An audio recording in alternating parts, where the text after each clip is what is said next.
Hello friends, Robert Ham here with RobertHamPhotography.com, and today we've got another part of our Complete Edit series, and we're just looking at a wedding. This is my hurricane wedding.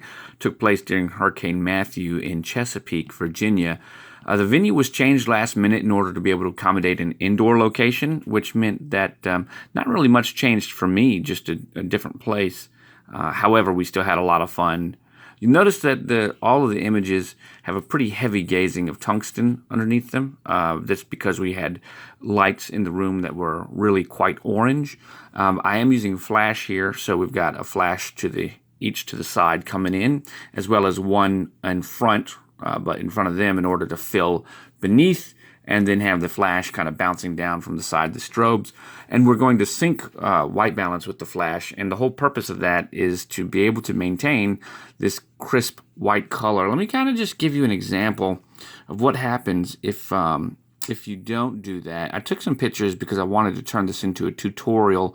If you don't use the flash and you just try to shoot ambient light, here's what you're going to get.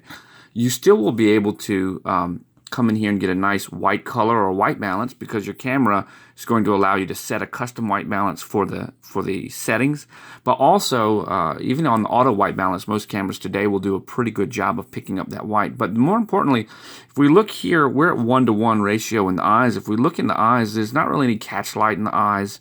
They're kind of dark. There's not really much detail. Things get muddy, and that's what photographers talk about when they're saying that, hey, you need light. This poor little image right here is light deprived. It's light starved, and that's a very important thing to consider when you're shooting. So once you do and you start, let's move over to this image, for example.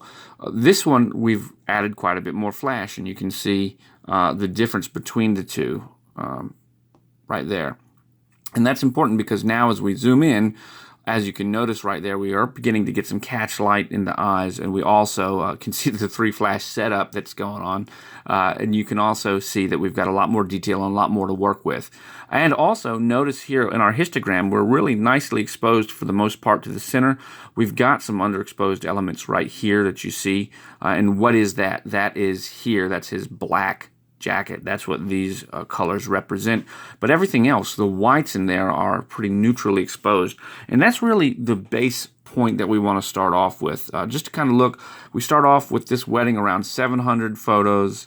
And then when it's all said and done, we've got 255 photos that are selected out that I'm not going to use. And today I'm going to be looking at, let's go ahead and, in fact, we can go. I want to take an image that's fun. As you notice that there's a couple things here. You'll notice that on the images where I'm close, I've got some yellow cast in some of these, and that's what I'm talking about. So with the way that I've got the flash position for this, I've got everything set up so that we're shooting and lighting up the front. And so on some of these longer shots, these are all with my telephoto. Of course, the flash doesn't always reach so far. But I wanted to get an image, a specific image right here that I wanted to work with. I like this one. And so this is just a nice image of the bride and the groom. They're coming down. We've got good exposure coming through once we load up. Nice detail in the faces, even at 1-to-1. We come back, and so this is a good image to begin to work with and kind of bring everything into play.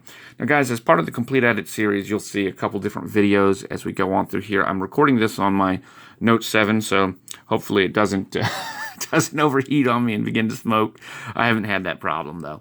And also, just as we're looking at it, I'm using the Surface Pro 4. This isn't the way I would usually do it.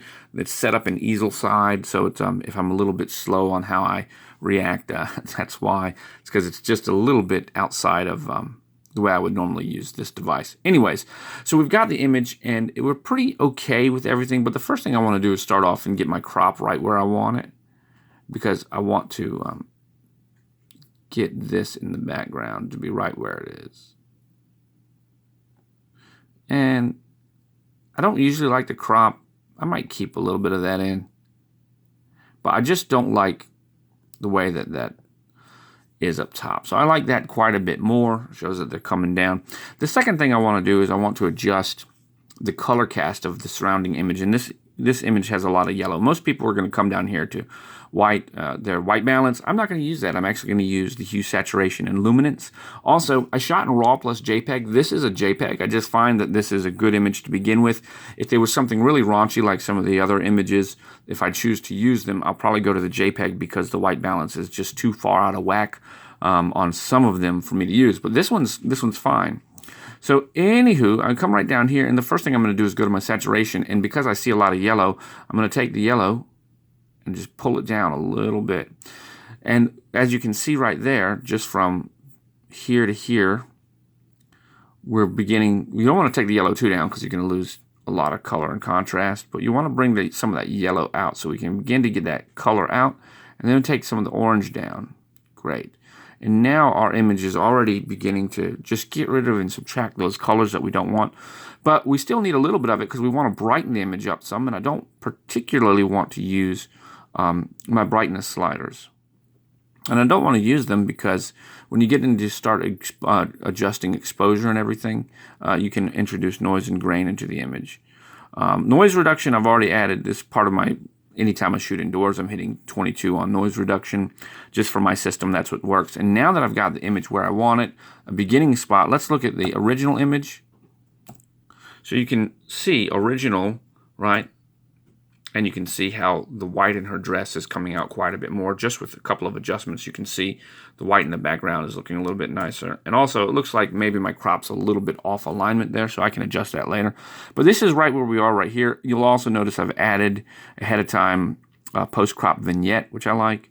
No issues. So here we go. Now what we're going to do is we're going to begin adjusting our actual sliders in order to bring out a little bit more. Now, I normally will bring the highlights down and the whites up, and you'll see exactly why, because that gives me a nice impression of being able to pull up the exposure without actually having to move the exposure sliders. The shadows on these, I want the shadows to come up, but I need to bring the black down, and then my contrast can come out just a little bit. When we look in nice and close, we notice that we're not getting any blown out areas on the face. Everything looks nice and sharp. She's got a pretty smile. They're all excited.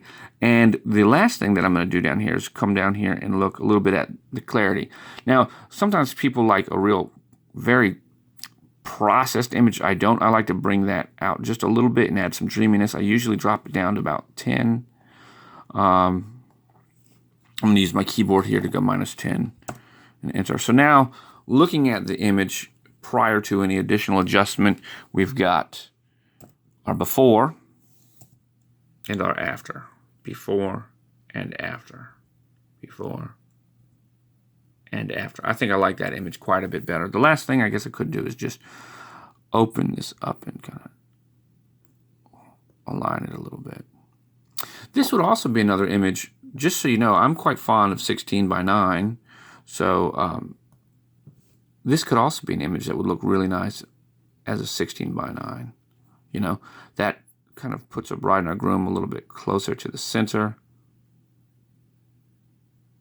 Gets rid of some of the more annoying parts of it. Let's see what we see. Yeah, I like that a lot. I think I like that quite a bit. The only other thing I might do is, when you get to doing this stuff, I want more emphasis here. Now, we talked about this. There's always going to be somebody with a cell phone taking a picture, but, you know, what are you going to do, right? If we want to, we can also come over here. I'm going to grab my my quadratic gradient tool, and this just means the square. We're going to come over here and grab an exposure, and we're going to pull up. From there, I'm going to move this down just a little bit. I'm going to drop my exposure down here some, right? But I'm going to pull my highlights out. Okay, and then you can also bring this in from the side a little bit. And what we're doing is we're kind of focusing the viewpoint here. From there, we bring our highlights up. We like to keep the highlights up because it'll keep some really interesting effects that come through, such as the highlights in the background right there. But it will, at the same time, reduce the exposure for everything else, so it'll look pretty neat. So I like that a lot. Now we've got more of a three-dimensional kind of landscape to the light. So before, after, before, after, before, after. Guys, I hope that you've enjoyed this. I'm Robert Ham with RobertHamPhotography.com. Catch me over on Twitter and Instagram at RobHamPhoto. You can find me on both Facebook and YouTube at /RobertHamPhotography. And if you don't know, don't forget to enter to win my camera November 20th, 2016, live on YouTube at 6 p.m. Eastern Standard Time. I'm giving away a Ricoh 500G or an Olympus RC35. There's a couple of different cameras I'm giving away. Just go over to my YouTube. You'll see a video all about it. And if you'd like to enter, it's a giveaway. All you have to do is subscribe. So hit that subscribe button and be entered for a chance to win. Guys, Robert Ham with Robert Ham Photography. Thanks for watching.